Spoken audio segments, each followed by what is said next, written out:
દિવાળીપુરા સરકારી nursing college ખાતે મેસમાં ખાવામાં જીવડા, ઈયળો અને કાંકરા નીકળતા આજે યુવરાજસિંહ જાડેજા કોલેજ ખાતે રજૂઆત કરવા માટે પહોંચ્યા હતા. દિવાળીપુરા ખાતે આવેલ સરકારી નર્સિંગ કોલેજ વેક્સિન કેમ્પ ખાતે વિદ્યાર્થીઓ દ્વારા મેસની ફી 2450 રૂપિયા દર મહિને આપવામાં આવે છે, પરંતુ વિદ્યાર્થીઓને યોગ્ય ભોજન આપવામાં આવતું નથી, જેને લઈને વિદ્યાર્થીઓએ આક્ષેપ કર્યા હતા કે ખાવામાં જીવડા, ઈયળો, કાંકરા નીકળતા હોય છે.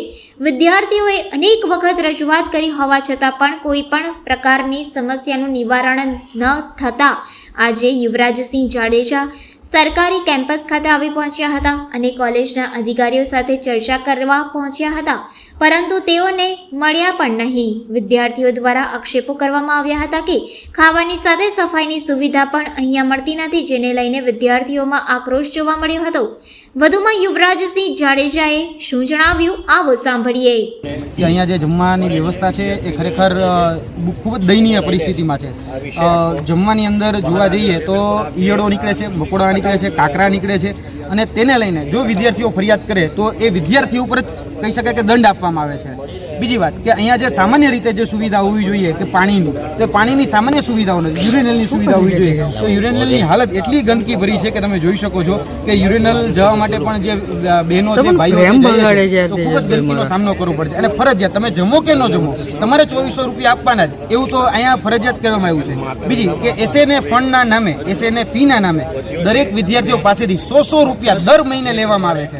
દર મહિને 100 રૂપિયા લેવામાં આવે છે. તેની સાથે સાથે જ્યારે કોઈ ફંક્શન આ કેમ્પસની અંદર હોય ત્યારે એ કેમ્પસનો તમામ ખર્ચો એ વિદ્યાર્થીઓ પર ઢોળવામાં આવે છે. વિદ્યાર્થીઓને એવું કહેવામાં આવે છે કે ભાઈ આજે આપણે ગણેશ ચતુર્થી છે તો આપણે ગણેશ વિસર્જન કરવાનું છે, તો ગણેશની મૂર્તિના સ્પોન્સર પણ વિદ્યાર્થીઓ થાય છે. અને કહી શકાય કે જે આ ગણેશમાં પ્રસાદ આપવાનો હોય તો તેના સ્પોન્સર પણ વિદ્યાર્થીઓ થાય. નવરાત્રિ અત્યારે ચાલી રહી છે તો નવરાત્રિમાં પણ સ્પોન્સર વિદ્યાર્થીઓ થાય છે. અને ના છૂટકે આ બધા જ ખર્ચાઓ જે વિદ્યાર્થીઓ ઠોકવામાં આવે છે.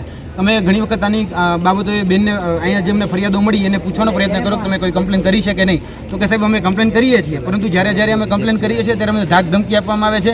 અને એ ધાક ધમકીમાં તમને સસ્પેન્ડ કરી દઈશું, તમારા જે કહી શકાય કે જેમાં તમે સ્ટ્રીમમાં એડમિશન લીધું છે એ એડમિશન તમારું બરતરફ કરી નાખશું, તમને તમારું વર્ષ બગાડી નાખશું, એ પ્રકારની ધમકીઓ આપવામાં આવે છે. એટલે મૂળતઃ જે પાયાની સુવિધાઓ છે, પાયાની સુવિધાઓને તમે પણ અત્યારે અંદર જઈને ચેક કરી શકો છો કે ફાયર બ્રિગેડના જે સાધનો છે એ ફાયર બ્રિગેડના સાધનો ફક્ત ને ફક્ત દેખાવ પૂરતા છે. હવે ફાયર એનઓસીને કઈ રીતે મળે છે એમ નથી જાણતા. ખરેખર ફાયર બ્રિગેડના સાધનો પણ યોગ્ય રીતે હોવા જોઈએ, એ તમામ પ્રકારના સાધનો ચાલવા જોઈએ. આજે એક પણ સાધન ચાલતું નથી. આજે મેસની સુવિધા યોગ્ય રીતે હોવી જોઈએ. 2450 રૂપિયા લે છે તો મેસની સુવિધા પણ એ યોગ્ય રીતે નથી. એટલે આ નરી અને કડવી વાસ્તવિકતા આજે અમે સત્ય અને તથ્યની સાથે ઉજાગર કરવા માટે આવ્યા છીએ, પરંતુ અમને રોકવામાં આવી રહ્યા છે.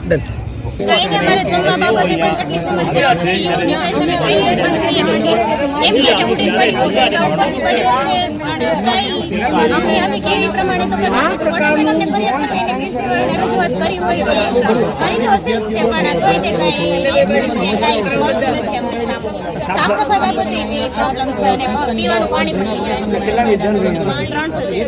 અત્યાર સુધી કોઈને રજૂઆત કરી ખરી અંદર? કોને કરી છે? શું નામ છે વોર્ડનનું, કંઈ જણાવશો?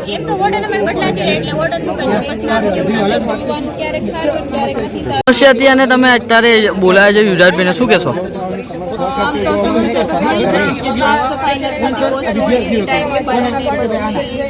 પૂછી લે.